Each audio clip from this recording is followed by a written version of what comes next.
Alright, guys, I want to take a minute to talk about the village, or the lack thereof. Now,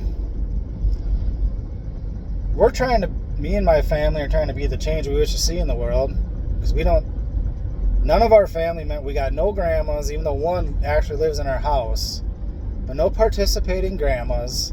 We don't want nothing to do with nobody. We didn't piss them off or nothing. They're just that self-absorbed. They're just that sick. Like, even if they wanted to watch the kids, which when they were teeny tiny, we wish they would have, at least for an hour or two. Not even that. Don't inconvenience them at all. And they're not doing anything. They're retired. They got plenty of money. They go on their vacations. Don't interrupt their shit. Totally ignoring their own grandkids. And then they wonder when they try to say hi to the grandkids, our grandkids give them the cold shoulder. They're like, hi. They're like, whatever. Their kids are like 7 and 5. They're like, we don't even know you. We know of you, but we know you don't talk to us. And that's their love language. They love to talk. So aside from even giving us a break or helping out a little bit, the kids are like, yeah, they're missing their whole grandkid's life.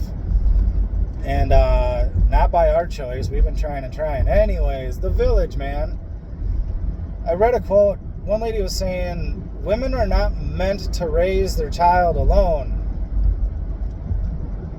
We're designed to have a bunch of helpers throughout the community. And that is so far gone. Even if you're lucky enough to live in a neighborhood with a couple of neighbors that have a couple of kids that you can kind of switch off on, that's still not what it's supposed to be. It's convenient, yeah. Helps, yeah. But that's still not even close. Grandmas, aunties, friends, visitors, company, whatever. It's supposed to be an ongoing, everybody's always helping kind of thing. And vice versa. When you got that day, drop the kids off, or I'm going to come over, and we're going to hang out, I'll do your dishes quick, whatever. At least the kids won't be nagging you, and they'll be playing with my kids or something. Everybody's too busy now.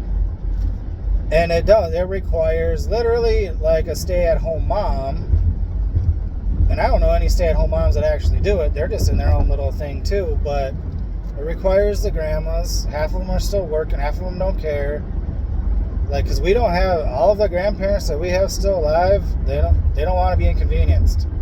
We didn't do nothing to them. It doesn't matter. They want to they're done. They put in their dues. They've even told me, like, in no lesser terms when I'm talking, because I'll talk enough for them to give away mentality. And they're like, I remember one of them, one grandma was like, I'm like, do you have a will? Because she's like getting surgeries and going on long flights, and there's thrombosis. And I'm like, do you even have a will for all this shit you've accumulated over the years and ignored your whole family to get? And she's like, what does it matter when I die? Like, I don't care. I'm like, it's not for you.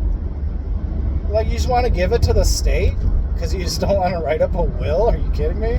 That's their mentality. I just talked to my dad. I was talking about some financial stuff, and he's like, I don't got no money. I'm like, I didn't ask you for money. And by the way, the last time we had a money transaction, I dropped 2 stacks on you when you needed it. But anyways, but I'm like, if I wanted money for you for this business that I was talking about, a different business, I would have drew up a contract and said, hey, check this out.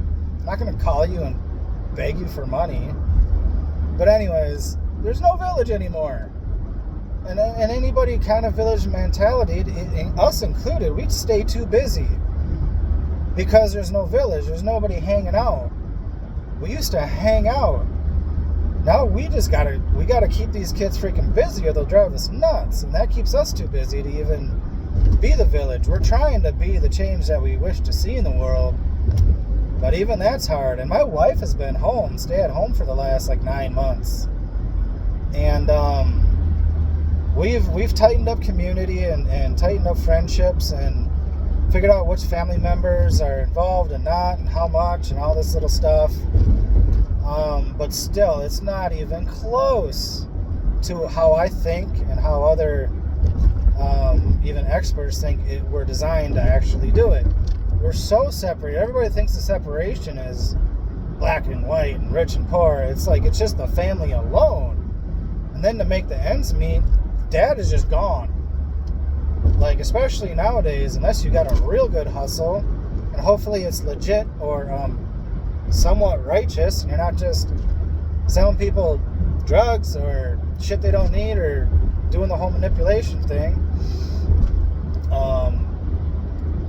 How is the family supposed to function when, yeah, the guy's out bringing home the money, but he's still supposed to be home the whole time?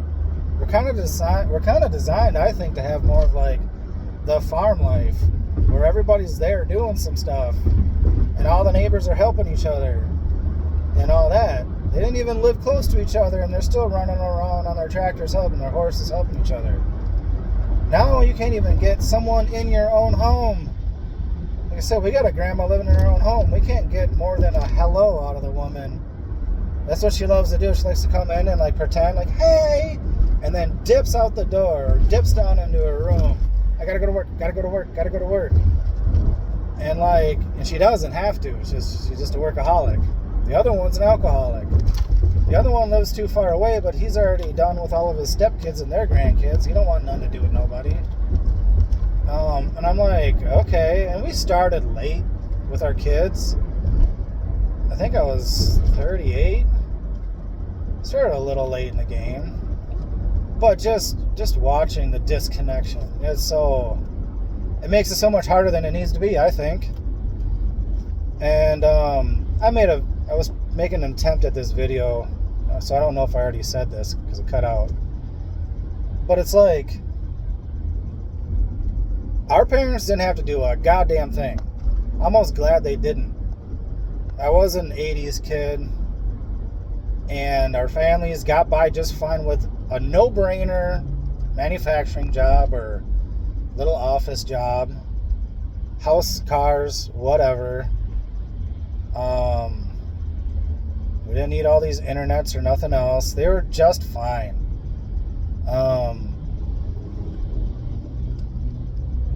There's some tough spots, I'm sure. But I don't remember like being home from school very much, except for the normal holidays. These days, you cannot. I don't know how single, like 9-to-5 mothers or a parent does it. Because our kids are home so much. They're in a private school. But public school has just as many days off. And the kids get too much of a sniffle, they send them home too. I don't know how any of them do it. As I know some that don't really have help either. And those are the family members we help. We take their kids. And then the fruit of all these other boomers and more extended family, they're all mentally ill. Middle class, but their kids out in Minneapolis, this just happened yesterday, their daughter doesn't know which gender she is each day, and she's out in Minneapolis cutting herself in the middle of the street.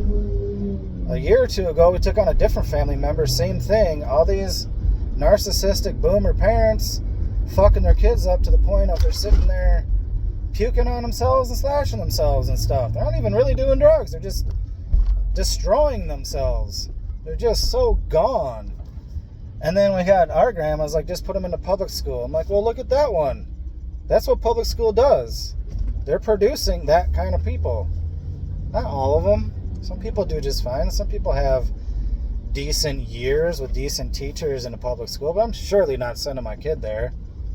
Hell to the motherfucking no. Not happening. Not in a million years. Well, I'll be homeschooling. I'll figure something out. I'll be homeschooling before any of that. That ain't happening. I'll even get on welfare for a little bit if I have to. Thank God we haven't had to yet, but I mean, it's stressful. So we want to be the change we wish to see them. We want to do more village stuff, and that takes a lot to be the hub, to be kind of the family hub, the one you can depend on. If, oh, my kid needs to come, or I need to stay at work late, and my kid needs a ride, who are you going to call? There's got to be someone to call. Otherwise, people be losing their jobs. I remember I wasn't out of work, but I got my own business. So as a handyman business, I almost basically had to take like a year off. I mean, I go do little jobs when I could, but I never could. My son had constant ear infections, and those would do little spike of fever here and there, and they'd send him home for 2 or 3 days. And I'm like, you know this is just an ear infection. Like, if he was bad, not feeling good, then yeah, send him home. And sometimes that was the case. But I'm like, between all the holidays, and there's extra holidays now, and nowadays I live in Minnesota, if the clouds are turning kind of funny and they think there's going to be more than 2 inches of snow, they're talking about shutting down schools. I'm like, what, are you kidding me? And I get it, there's double the traffic than there used to be when I was a kid, and blah, blah, blah. And it is unsafe, but like I'm trying to say, like, it's a completely different world. You can't do the whole 9 to 5, everything's good, you know, nobody needs help thing anymore. You kind of got away with that during the boomer times, and I think that's when the villages separated, because you didn't really need it as much. Well, you need it again. We need it again, and we need anybody to get out of their little bubble and make time and make the effort to deal with the crazy family, take on their crazy kids. And you know what? Everybody wouldn't be so fucking crazy if more people were doing it, you know what I'm saying?